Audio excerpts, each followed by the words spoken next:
I don't know about you, but I'm having real boomer fatigue. Welcome back to the channel. Tune in or ghost out. The topic for today is gonna sound like rage bait, but I promise it's not. A new report shows 61% of boomers refuse to sell their homes. I'm simply lost for words, so I'll let comedian Tim Dillon say exactly what I'm thinking better than I can. By the way, if you're new to the channel, please go ahead, drop a like and a subscription. 93% of you that tune in are not subscribed. Let's change that. It's free and it means more to me than you could ever know.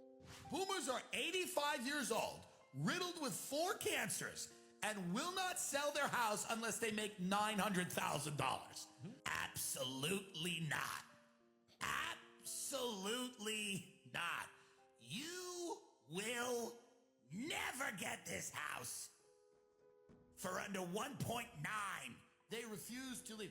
I've come to the realization that boomers aren't just greedy, but they've also mastered the art of rage baiting better than our own generation has. The built-in catchphrases that they will say to you whenever you're having a problem feel like they were engineered in a lab to make you furious. You just got done applying to 40 different jobs on LinkedIn and getting rejections from all of them, but they'll look you dead in the eye and tell you, "Back in my day, I walked in and asked Mr. Jenkins if I could sweep the floor for 2 silver nickels. This generation's too soft." And follow it with a speech about how they miss the good old days, but somehow never connect the dots that those days are gone because they've been draining the system dry since they were born. They ruined food quality in this nation. They destroyed the banking system. The dollar is worthless and they made your students dumber. But somehow all of that they will just blame on the phone and social media. I'm sorry for that rant, but let's get back to the stats. 61% of boomers refuse to sell their homes. When I first read this, I was like, what do you mean you won't sell it? Because there's people willing to buy it. But then I really looked into the headline and it just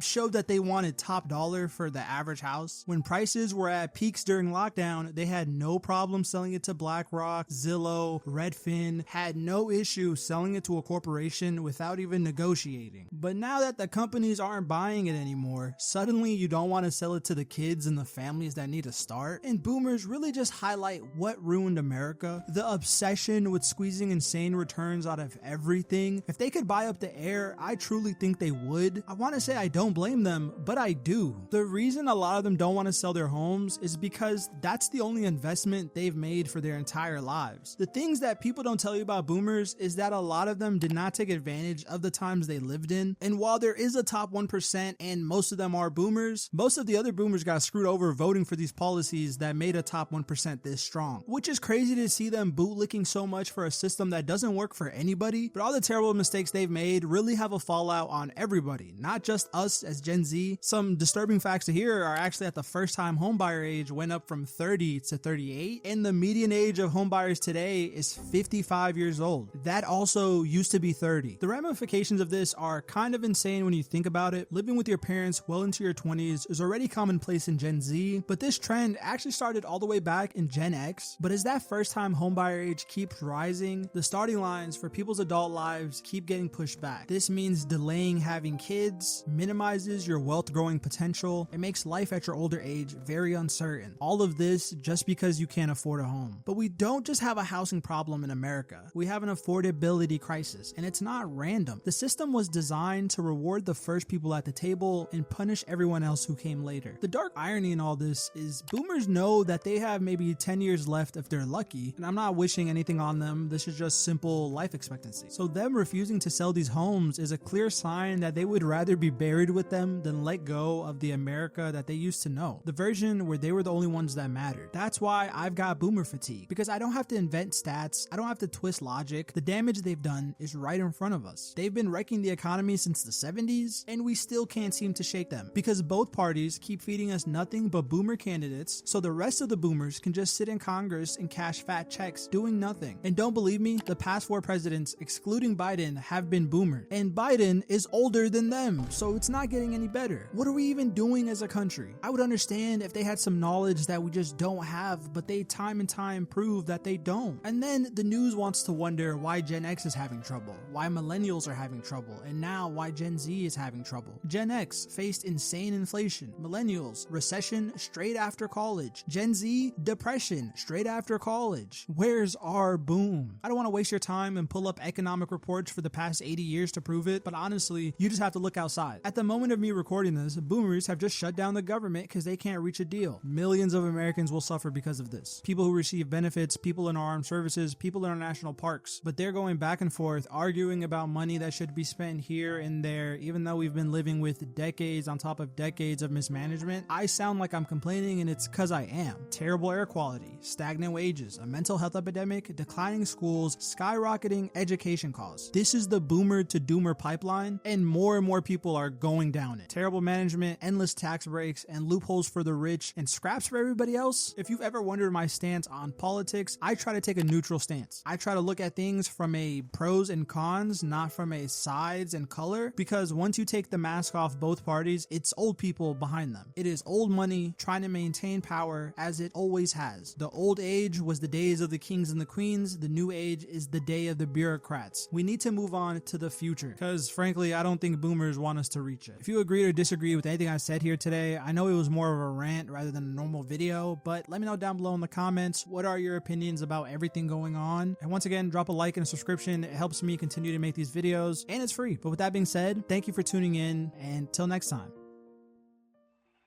Transmission complete. Signal terminating. This is Ghost Thread, signing off.